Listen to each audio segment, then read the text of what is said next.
sports listeners. I'm your host, Erica Salda, the Queen of Teen. Please tune in every single Tuesday. This whole hour of Santa Barbara teen athletes. Woo! And we're talking all athletes. We have a full house today, and I love it when we get visited by our teen kings and queens. And in the house today, we have Romy Davies, Santa Barbara High School Dawn. So let's get busy, Romy. I have another lacrosse update for this week. So I remember last week I was talking about the tournament, the upcoming tournament that we were having, the Gold Coast tournament that we were at SB. And amazing news, we won the tournament. So we won our entire division, beat the two teams we were playing, Rivers Park, and we took first place. So we won this big purple and gold trophy that my coach gets in her room, which is so cool. And it's like for the girls lacrosse team, honestly, because it's like a program, and we are now and stuff.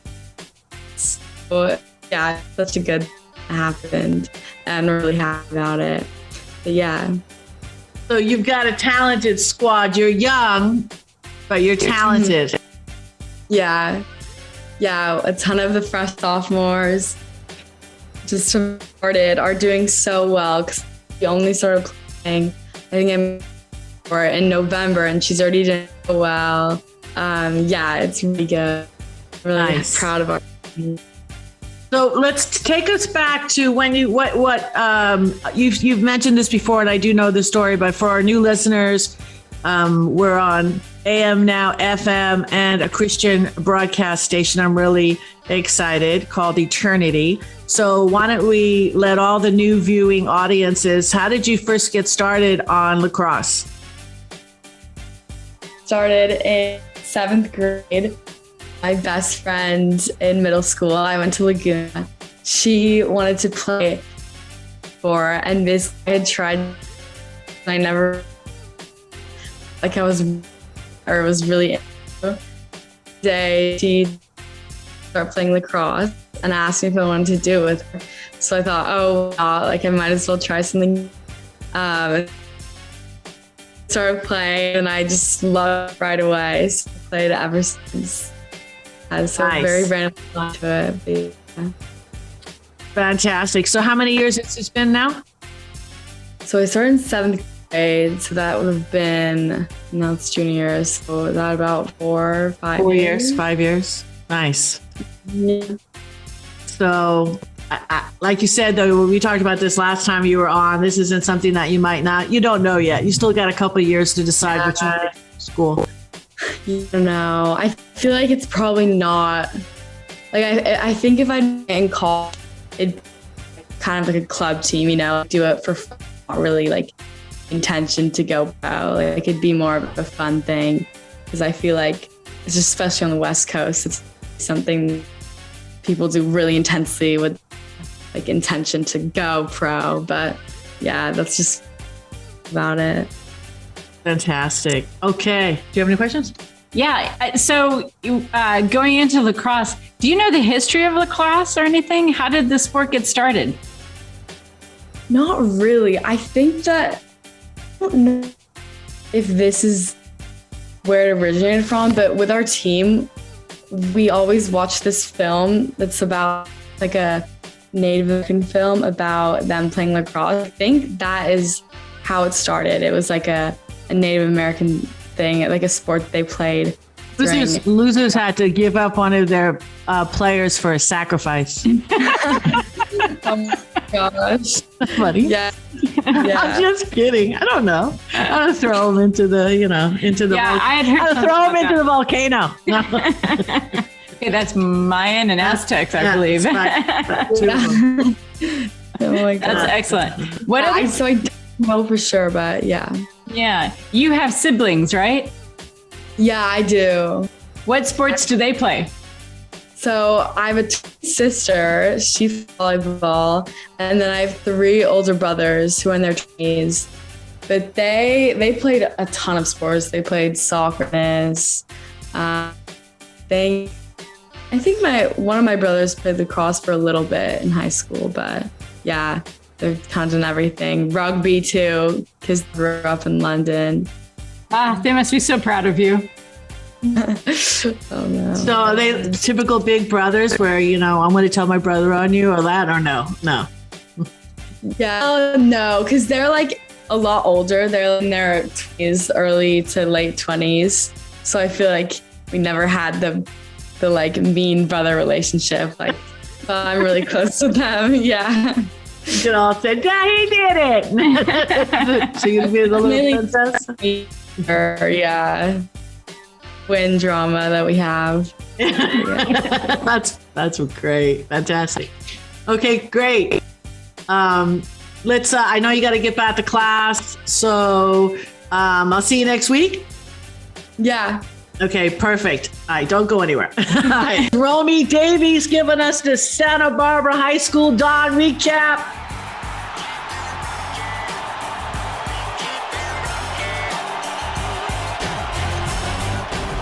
I love her. Huh? Love all of our teams. Yeah, well, I do love all of our teams, but Ava Burford, shout out to her who brought in Romy. Good stuff. It's like I said last week. I'm really just not concerned. Our youth they're amazing. I watched a recent, I forget the name of the school. I've been watching so many schools in softball right now getting started. And this one woman in college, she hit the cycle in home runs. Okay. She hit a home run, bases loaded, got a 3-run home run, 2-run home runs, a single home run. And I'm like, first of all, I would never think that would be possible. Okay. 4 at-bats, 4 home runs, bases loaded, triple, 3-man, 2-man, single. And I kept on, I had free time. I kept on watching it over and over, making sure it wasn't cut and spiced and all this other kind of stuff. It was fake. It's real. I just couldn't believe it. On that note, I don't know, we got a full house today as usual. A couple of things have come up. I want to talk about it a little bit later in the show.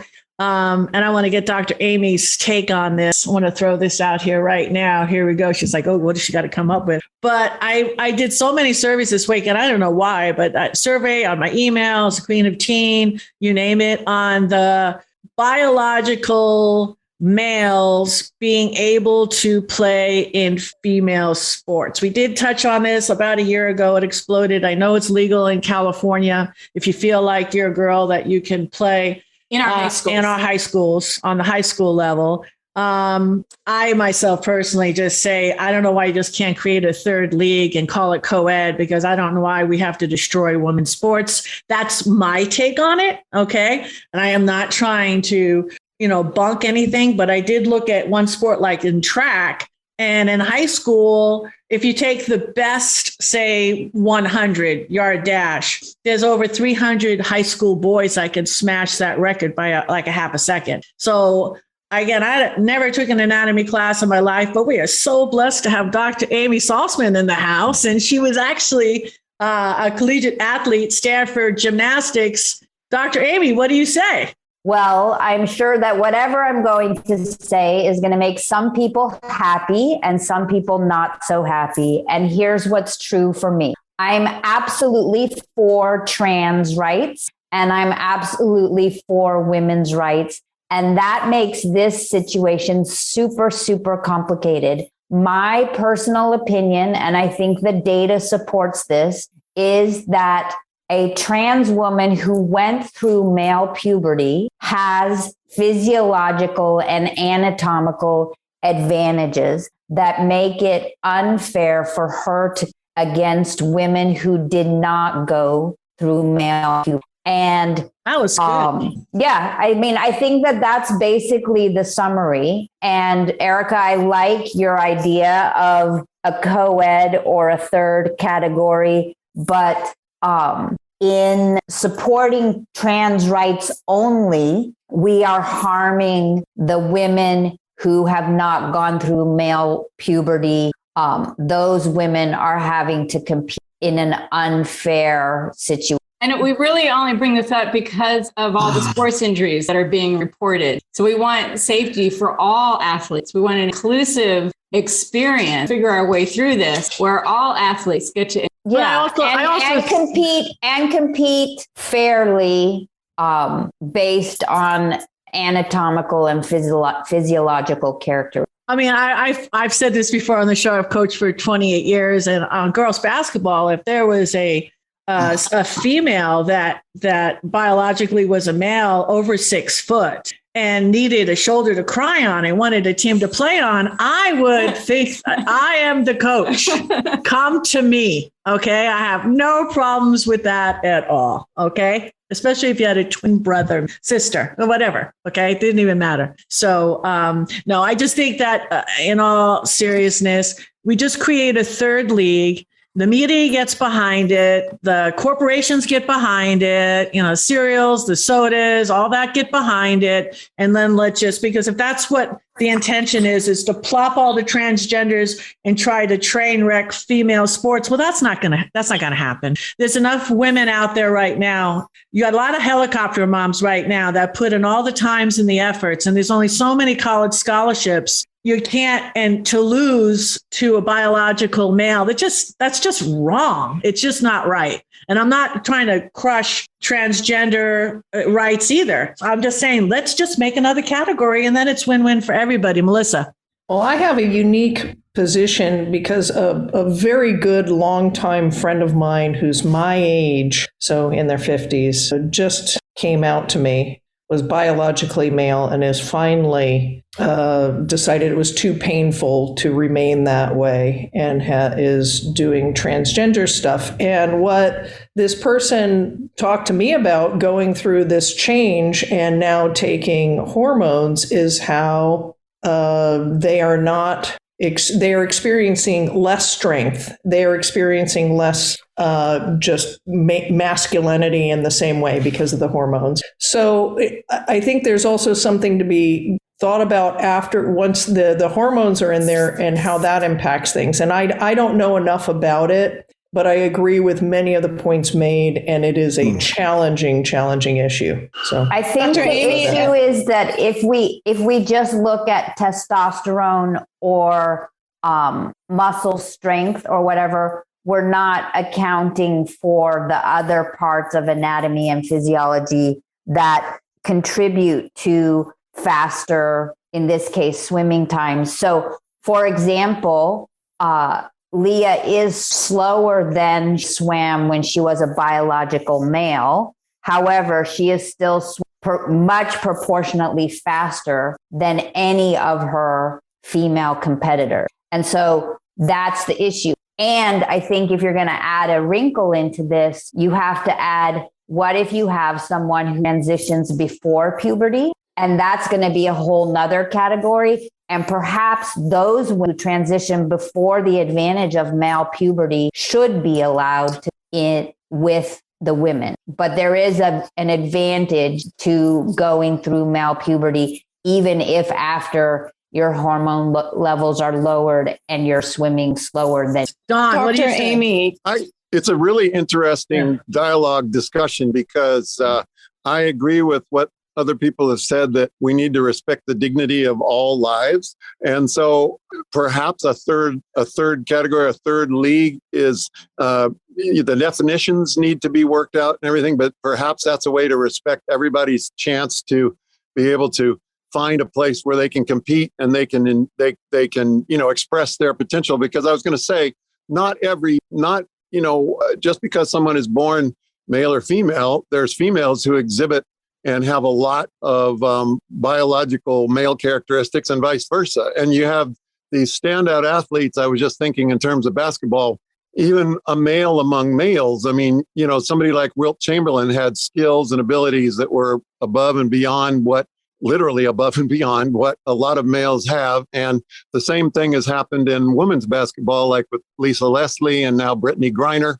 They're head and shoulders able to outcompete some of their female counterparts. And so I think we're onto something with the idea that there perhaps, that we recognize the dignity of all people to find what they identify with. And so if that's transgender, then you could enter the transgender league, and I know that like Dr. Amy said, this is has all kinds of emotional hot button triggers for a lot of people But I think fundamentally, we do need to recognize the dignity and value of all human life, respect that people need to find a place to do what they're going to do. You're about right. We got a minute left. I had a question for Dr. Amy regarding the transition post-puberty or hormone therapies. What is the minimum age at which a teen can begin hormone therapy? Because it does sound like that's a part of the picture here. Let's hold that. Not that she doesn't know the answer right now, but we've got to take a break. And then we're going to get right back with Dr. Amy after these messages.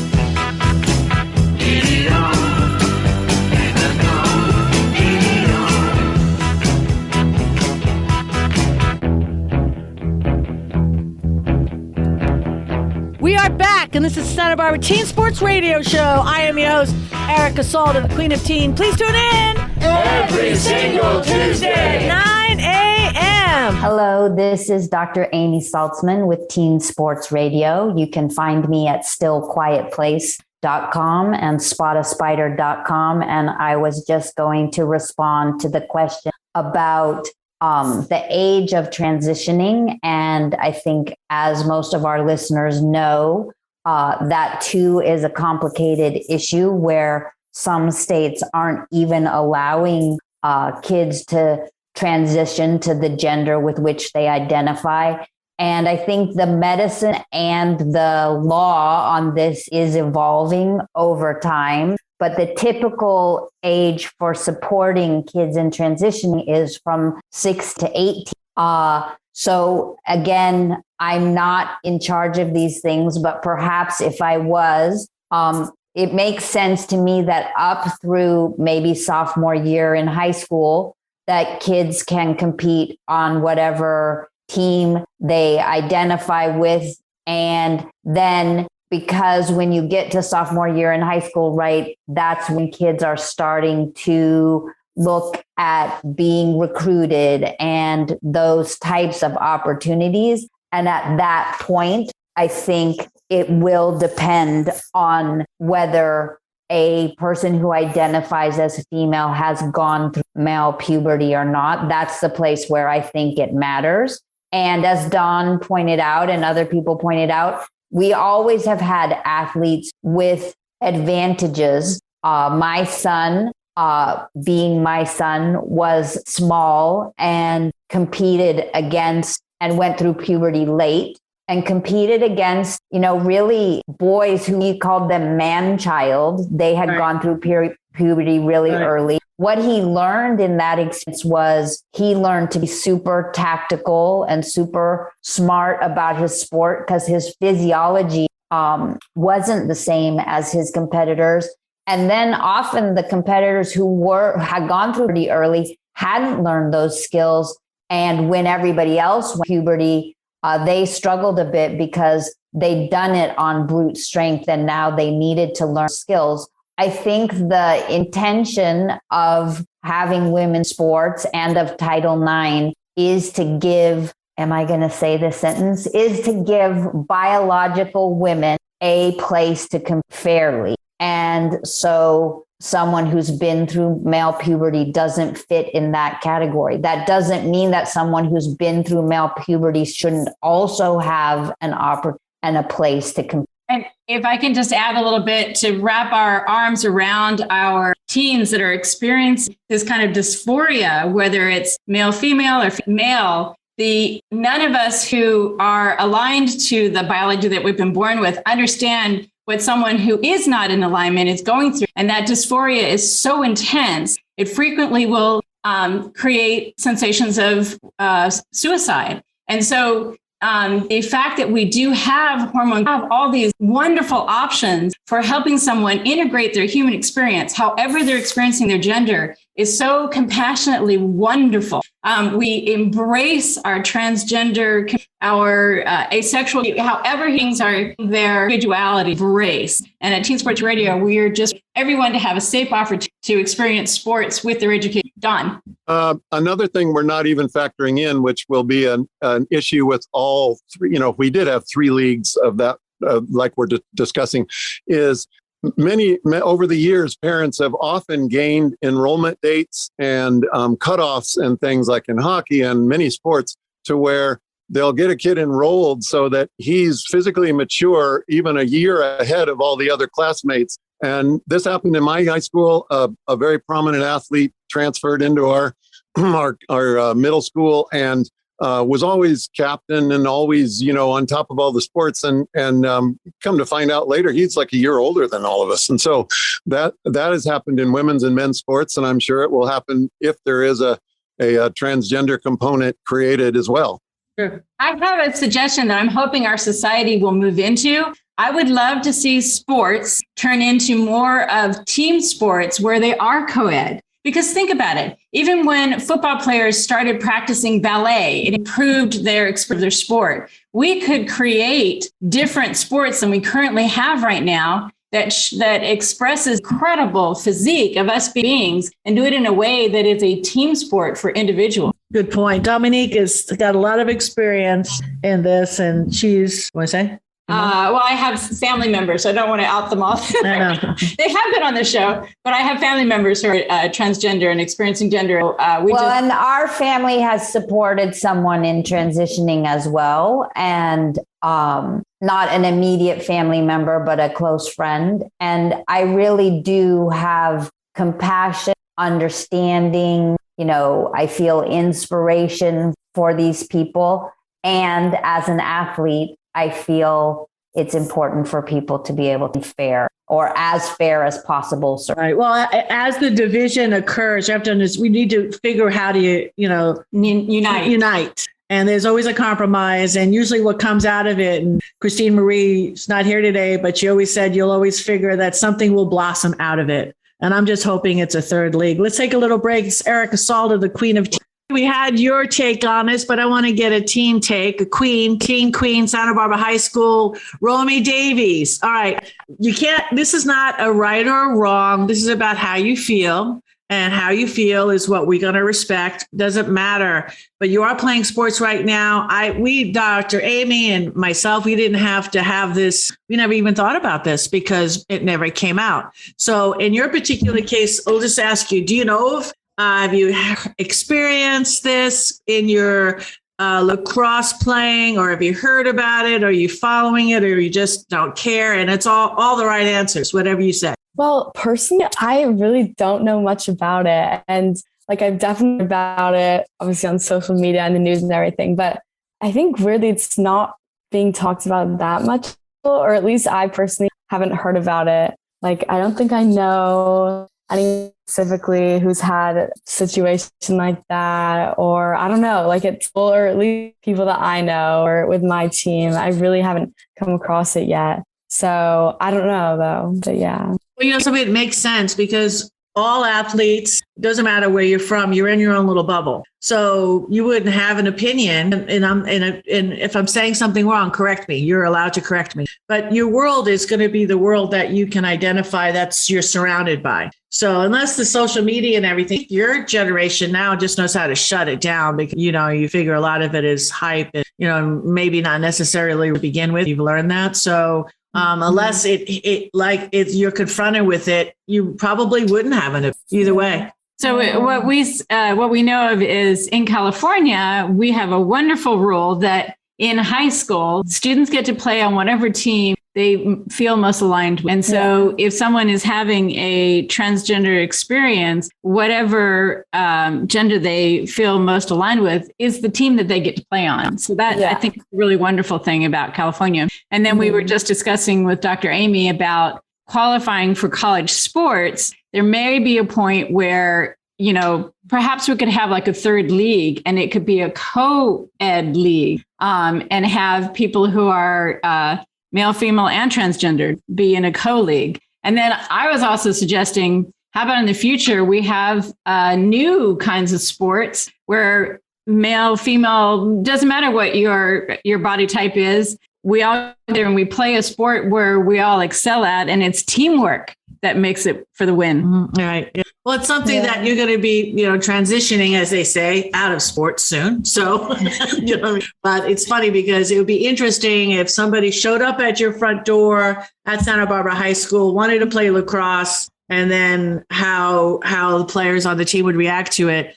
And I mean, I've always said, coaching for 28 years, if somebody wanted to identify as a female and they were over 6 foot and want to be on my girls basketball team, I'd say, I would like to be the shoulder that you cry on. That's fine. So I'm saying, because I like to win. She would want to be their coach. You know what I mean? That's fine. Come on in. That's what I would say. If it was 6 foot, that just fits the bill. But anyway, no, it hasn't really impacted Santa Barbara. So other states and other cities. And I guess if you look at the numbers are so small. If you look at the hundreds of thousands of athletes and then look at the ones that fit into that category, I don't know the percentage, but I bet you it's 1% and less.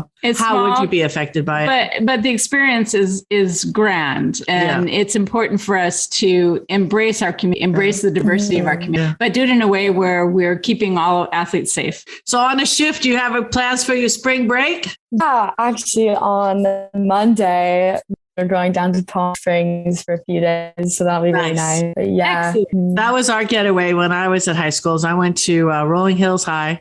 In my senior year, I moved from New York, and I only spent my senior year in Rolling Hills, and that's what we did. Went to Palm Springs for the break. It was crazy. So it was crazy. Oh my gosh. Yeah, it's crazy. Crazy fun, but crazy. So definitely, I think everybody in the West Coast, especially since you guys have been all COVIDed for the last 2 years, I think it's just going to be rumbling. Definitely. So anyway, anything else going on that we need to know about? No, I don't think so. So cute. Great. Will we see you next week? Yes. Or Palm Springs then. Okay. Well, maybe we find you. Okay. Yeah. You never know where T Sports Radio ends up. We might have to have a poolside right there view of everything. We're going to take the show on the road, maybe. We'll see. Down the road for sure. That's going to be in our plan. Thank you, Romy. Take care. Bye. You too. Bye. We've got Richard Ellsworth after these messages.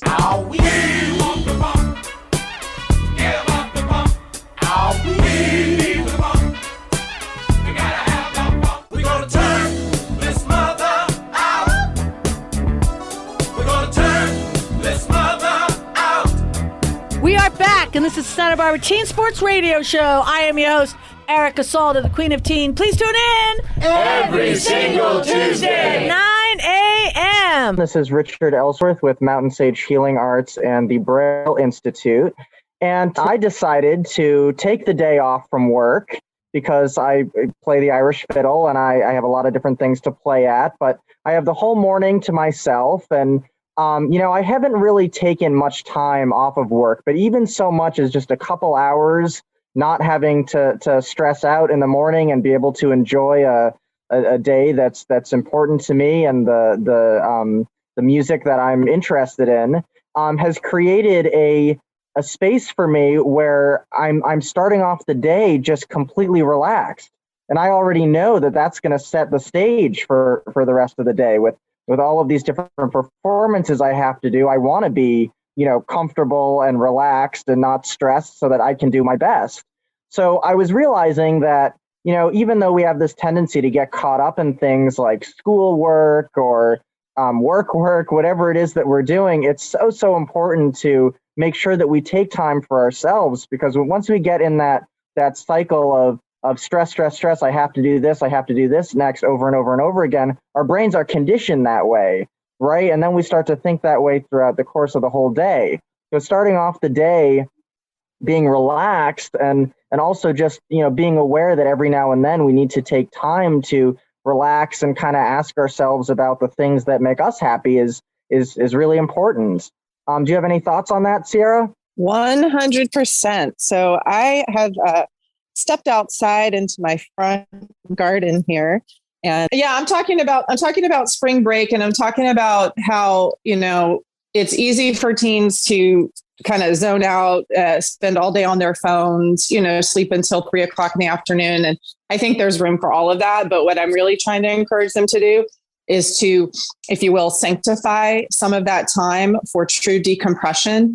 And it might look like you do go to the beach with your friends, but you also, while you're there, take some time to really fully embody what it means to rest in a place of nature where all of your senses can be restored. Something on that theme.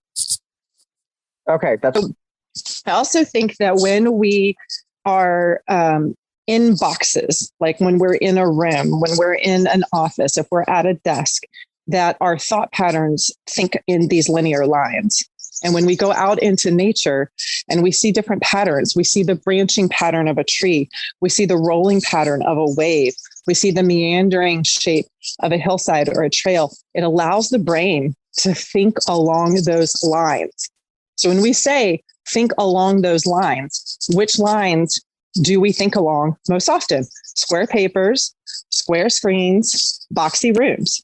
So use your spring break to really diversify, not just like your physical experiences, but also your mental, emotional, and if it fits for you, spiritual experiences.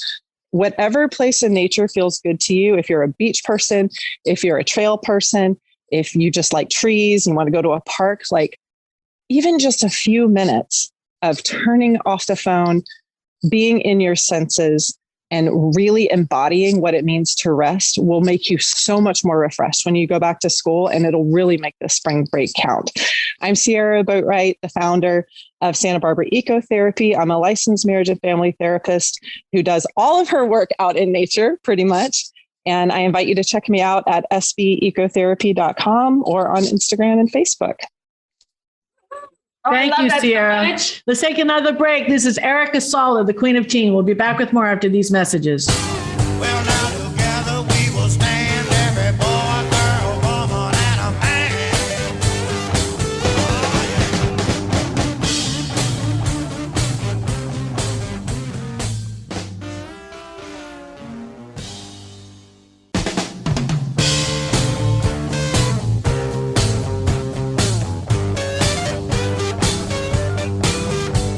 Together we'll stand, divided we'll fall. Come on now, people, let's get on the ball and work together. Come on, let's work together.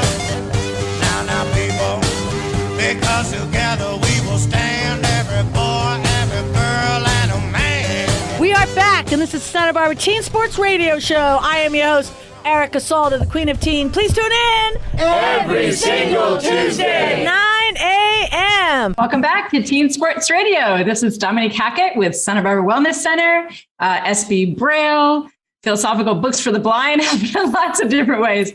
I love to do a Hackett Hygge, where we talk about something comfy and cozy that makes our life more enjoyable. And to echo off of Sierra last segment about taking a break in nature, one of the really comfortable things that is a great Hygge idea is stepping outside and finding a tree and put a pillow down and lean up against the tree and align your back to the tree.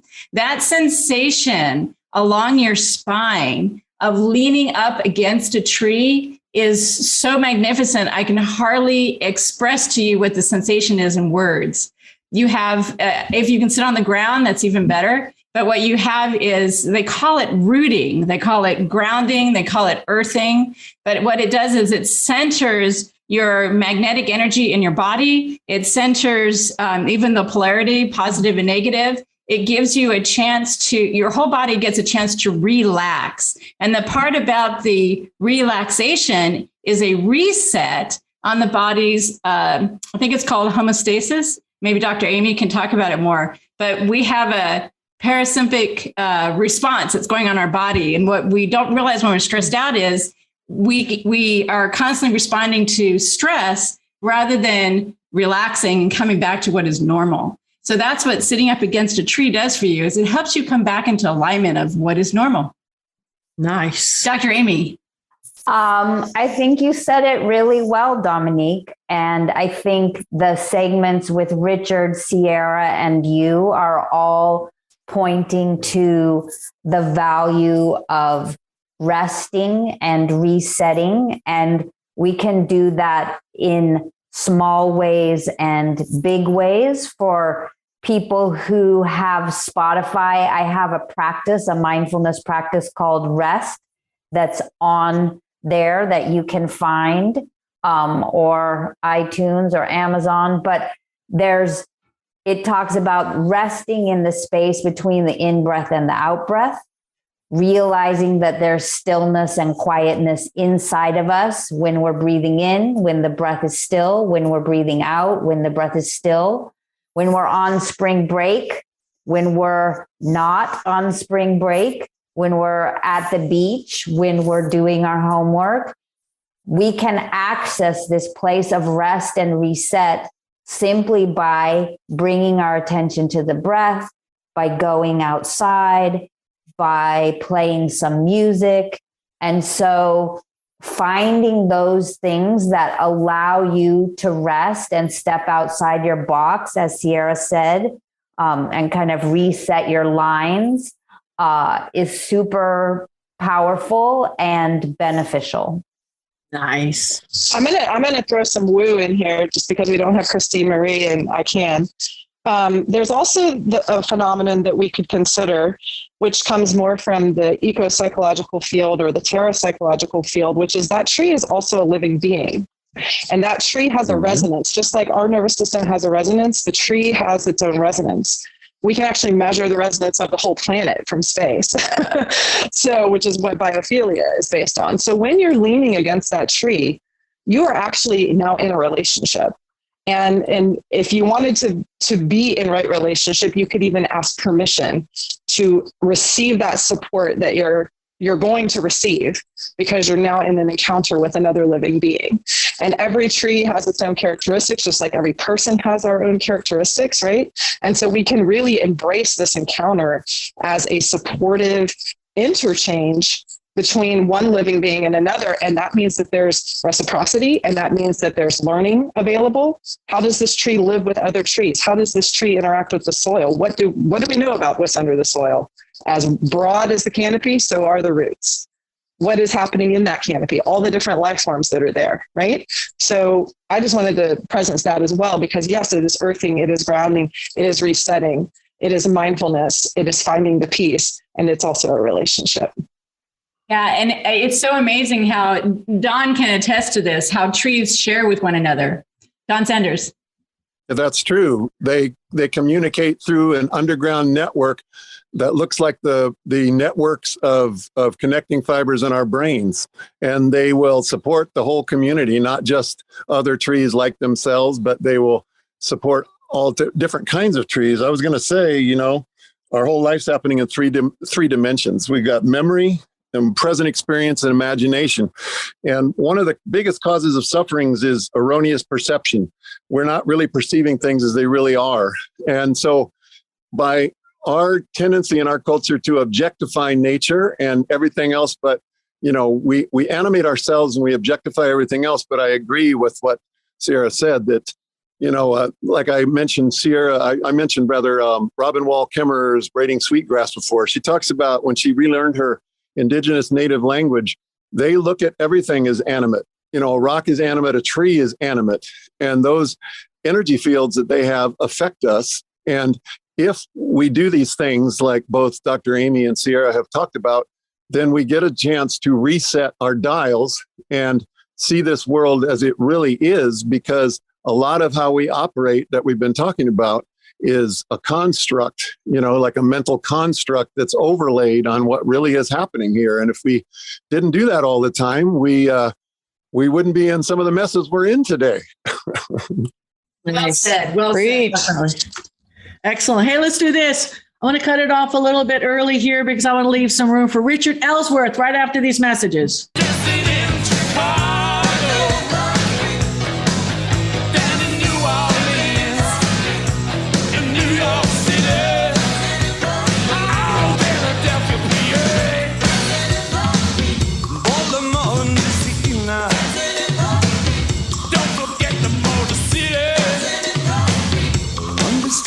Brazil.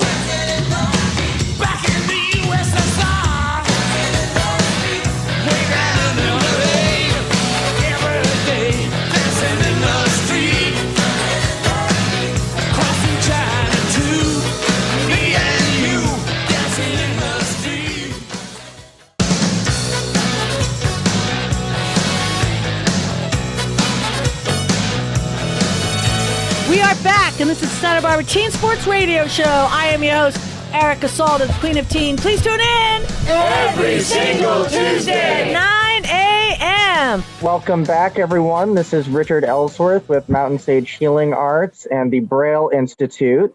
Happy Tuesday. I was going through a friend's pantry the other day and just, being the nutrition police, as I often do. And I pulled out this little can of ramen, and it doesn't really matter what the brand is, but Ramen is noodles, right? The noodles, yeah, the ramen noodles, and they come in this little cup, and you pour water over it. Dominique's noodles. So I was reading the label, and I saw no MSG added, contains small amounts of naturally occurring glutamates, whatever. I said, okay, well, maybe that means it's good, no MSG. And then me being, a little bit paranoid, I said, well, geez, I wonder what they're using for preservatives, because, these noodles are sitting here dehydrated in this cup.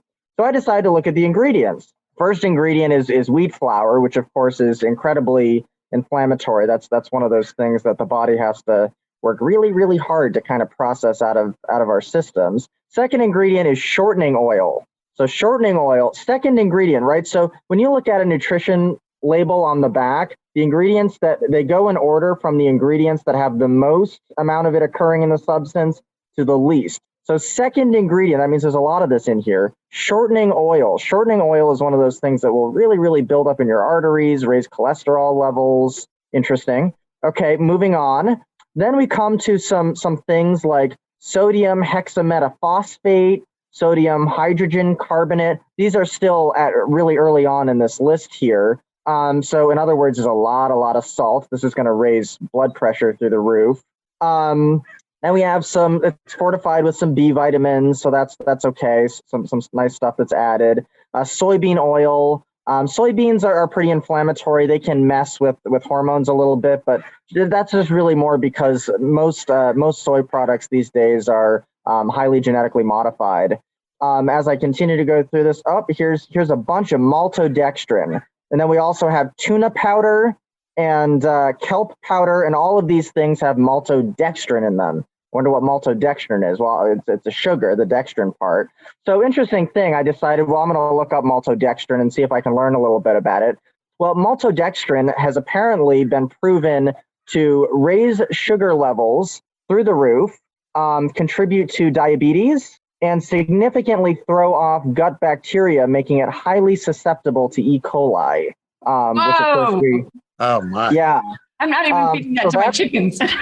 That's pretty intense. So I mean, my only thing that I'm thinking about this is that it just may not be the best thing to send your kid out the door with, right?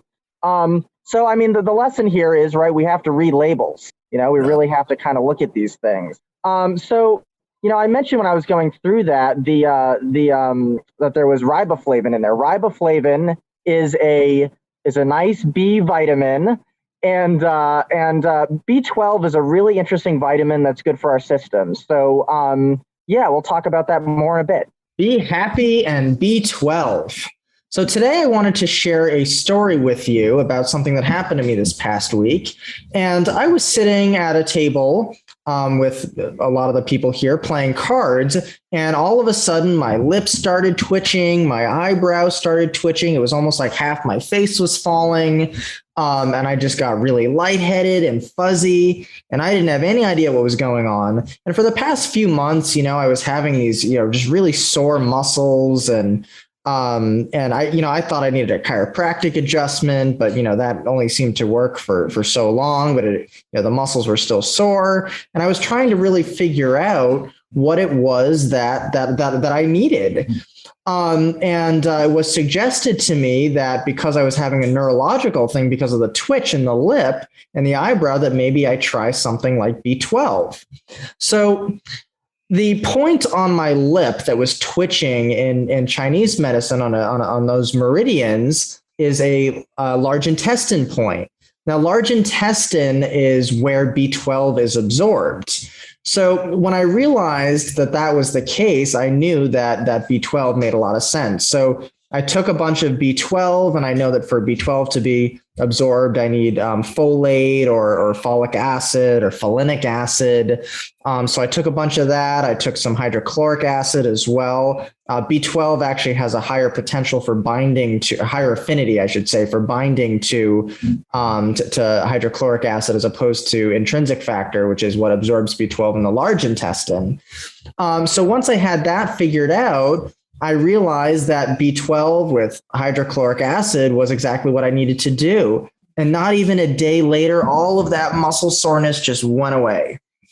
So where can you get B12? And if you're experiencing muscle soreness as an athlete or twitches, even twitches when you sleep, a lot of the things that you're going to want to do is focus on eating those foods that are really high in B12. And B12 is very commonly known to be high in animal foods, right? Your fish, your beef, chicken even. But specifically in your red meats are going to be really, really potent with B12. But what if you're a vegetarian? Well, there are some vegetarian sources. Brewer's yeast has B12, egg yolks has B12. You can get a bunch of B vitamins just from beans. All the B vitamins kind of work together, and they work a lot with your neurological system. So really, even if you want to be supplementing B12, having a B complex too, and your energy levels will just go through the roof. So finally, if you want to buy a B12 supplement, and this is something you want to incorporate as part of your regime as an athlete, you really want to think about the source that you're getting it from. The most common source of B12 is called cobalamin. Now, cobalamin is a very, very cheap source and doesn't tend to work all that well for most people. So you really want to look for either methylcobalamin, or even better than that would be hydroxycobalamin. And these forms are a little bit more expensive, but if you try a generic B12 from cyanocobalamin, it's not gonna be enough for you most likely. If that doesn't work for you, try the methyl. If the methyl doesn't work, try another form. Try the hydroxy, for instance. And just figure out what's working with your body. Ultimately, if you can get it from your diet, that's going to be best, and see what it does for your performance out on the field. All right. Yeah, no more cup of noodle for our kids out there, okay? It's the Queen of Teen. Please, no cup of noodle during break. This is Erica Sala. Join us next Tuesday at 9 a.m. God bless.